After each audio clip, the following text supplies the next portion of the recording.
ওইটা একটা অপমান থেকে আমি ময়মনসিং থাকা অবস্থায় আমাদের তো নান্দাইল ওখানে একটা মানে ঘরোয়া আয়োজন, তো ওখানে আমার এক আপু আমাকে অপমান করে আমার ময়মনসিং এর ভাষার জন্য। সেখানে একটা জেদ হয়, খারাপ লাগে আমার যে ভাষা, এটা হচ্ছে আঞ্চলিক ভাষা হচ্ছে এমন একটা জিনিস আমার কথা বলার মাধ্যম। এখন আমি শুদ্ধ ভাষায় কথা বললেই আমি মানুষ, বা অঞ্চলের ভাষায় কথা বললে আমি অমানুষ, ব্যাপারটা কিরকম যেন আমার কাছে লাগে।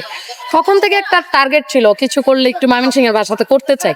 তো ঢাকা বিশ্ববিদ্যালয়ে যখন আমি আসি ফার্স্ট ইয়ার, তো টিম ছিল আমাদের ইউনিভার্সিটির ওই টিম যারা ওই প্রোগ্রামটার আয়োজক ছিল। আমি ক্যাম্পাসে এসেও ময়মনসিং এর ভাষায় কথা বলি, তারা সেটা মানে ফোকাস করে আমাকে যে না ওই মেয়েটা ময়মনসিং এর ভাষাতেই কথা বলে।